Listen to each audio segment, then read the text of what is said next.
Hello friends, welcome to you again new video. Friends, आप लोगों के सवाल आ रहे थे कि सर ये जो स्टीयरिंग व्हील है ये आपने कहाँ से लगवाया, कितने का लगवाया।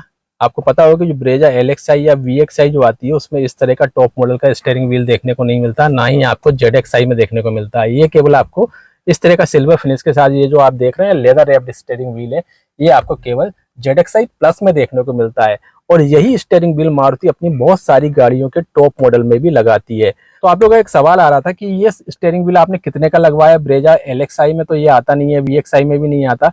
आपकी गाड़ी VXi है तो आपने ये कितने का लगवाया, कहाँ से लगवाया, और क्या इसके जो कंट्रोल यहाँ पर दिए गए हैं, ये क्रूज कंट्रोल वगैरह, ये प्रॉपर काम करते हैं या नहीं करते। और ये जो कंट्रोल है इनको लगाते समय या फिर स्टीयरिंग व्हील लगाते समय आपकी गाड़ी की वायरिंग को तो नहीं छेड़ा जाता, यानी वायरिंग वगैरह कट तो नहीं की जाती। तो सबसे पहले मैं आपको बताना चाहूंगा कि दोस्तों मेरी गाड़ी में इंफोटेनमेंट सिस्टम यानी कि ये जो आप म्यूजिक सिस्टम देख रहे हैं ये कंपनी फिटेड था और इसके कंट्रोल यहाँ पर स्टीयरिंग पे दिए गए थे। इस साइड के कंट्रोल नहीं दिए गए थे और बिल्कुल सिंपल स्टीयरिंग व्हील दिया जाता है VXi वेरिएंट में। और LXi वेरिएंट में तो कुछ भी नहीं दिया जाता, ना तो म्यूजिक सिस्टम दिया जाता है और ना ही ये कंट्रोल होते हैं और ना ही आपको इस तरह का स्टीयरिंग व्हील देखने को मिलता है। बिल्कुल सिंपल स्टीयरिंग व्हील देखने को मिलता है। तो मेनली LXi वाले जो है वो ये स्टीयरिंग व्हील जरूर लगवा लेते हैं। अब LXi में जब आप ये लगवाते हैं तो कंट्रोल और स्टीयरिंग व्हील साथ में ही आते हैं, ठीक है, यानी पूरा कंप्लीट ये सेट आता है।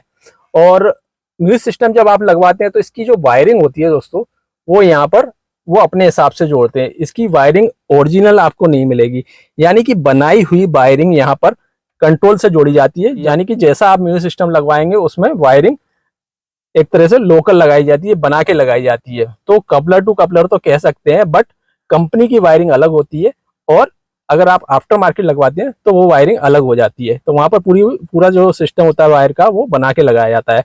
अब LXi में जब हम लगवाते हैं तो हमको इसका हब भी चेंज नहीं करना पड़ता है, जिसको हम क्लॉक स्प्रिंग बोलते हैं, इसके अंदर होती है।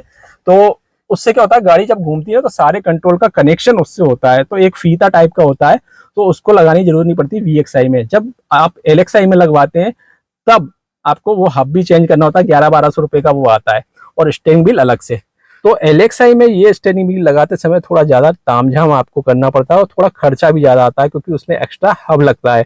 और म्यूजिक सिस्टम से जो वायरिंग लगाई जाती है वो जैसा कि मैंने बताया वो बनाई हुई वायरिंग होती है, कंपनी की वायरिंग नहीं होती। जबकि VXi में ऑलरेडी कंपनी यहाँ पर कंट्रोल देती है, यहाँ पर कोई कंट्रोल नहीं देती। सिंपल स्टीयरिंग भले ही होता है लेकिन यहाँ पर कंट्रोल दिए जाते हैं। अब इसको लगाते समय VXi में आपको कोई दिक्कत नहीं आएगी, क्योंकि यहाँ पर कोई वायर कटिंग का सिस्टम ही नहीं है। कोई कंपनी है यहाँ पर जो है कंट्रोल दिए, तो इसका हब भी अलग होता है। तो हब जो है वो ऑलरेडी लगा होता है, हब चेंज करने की जरूरत नहीं होती। आपको ये स्टीयरिंग व्हील लेना है, यहाँ से ये कंट्रोल निकाल देना है और इसका जो कपलर होता है, पहले मैं आपको बताऊं, इसका जो कपलर आता है ना दोस्तों वो व्हाइट कलर का आता है। तो वो डायरेक्टली फिट नहीं होगा क्लॉक स्प्रिंग में, जिसे हम हब कहते हैं, उसमें डायरेक्टली फिट नहीं होगा। ये टॉप मॉडल वाला जो स्टीयरिंग व्हील आप देख रहे हैं, इसका हब का जो कपलर है और इस स्टीयरिंग का जो कपलर होता है वो मैच नहीं होता, वो भी बना के लगाते हैं। अगर आप VXi में भी लगवाएंगे तो उसको बना के लगाया जाएगा।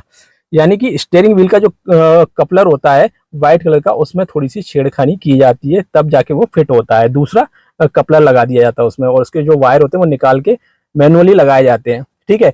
तो इस चीज से आप बच सकते हैं। वो कैसे, मैं बताता हूँ। ये स्टीयरिंग व्हील सबसे पहले मैं बता दूं कि मैंने 2200-2300 रुपए में खरीदा जब गाड़ी ली थी 2023 में। तो मेरी जो गाड़ी है वो आने वाली थी, उससे पहले ही मैंने वुडमो से मैंने ये ऑनलाइन परचेस किया था और गाड़ी आने से पहले ही मैंने खरीद के रखा था। और इसको लगाना बहुत ईजी है। यहाँ पर एक नट होता है, इसको खोलना है आपको और ये जो है ना यहाँ से साइड से निकल जाता है। ये पूरा एयरबैग की असेंबली होती है हॉर्न के अंदर, इसको साइड में रख दो।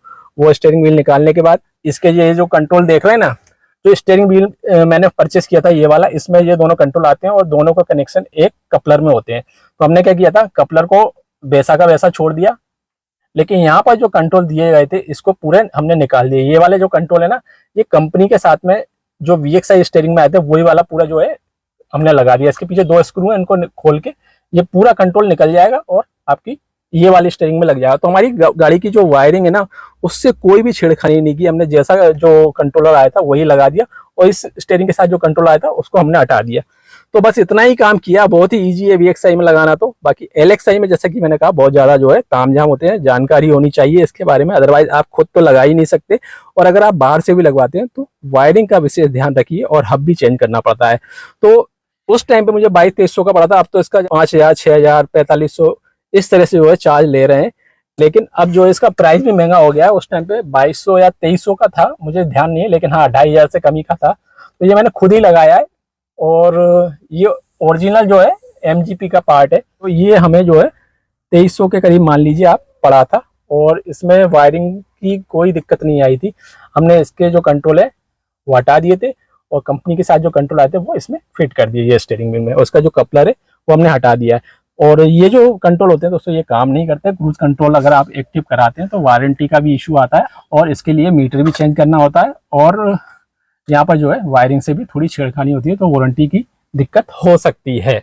अगर आप VXI में इसको लगवाना चाहते हो तो बहुत ही इजीली लग जाता है, और LXI में भी लग जाता है, बट उसकी जो वायरिंग वगैरह है वो पूरी बनानी पड़ती है, क्योंकि म्यूजिक सिस्टम आता नहीं है, कंट्रोल कंपनी से आते नहीं है। तो अभी आपके सवाल का जवाब मैंने दे दिया है। उम्मीद है जानकारी पसंद आई होगी। अगर आपका कोई सवाल हो तो कमेंट में जरूर भेजिएगा। Thank you.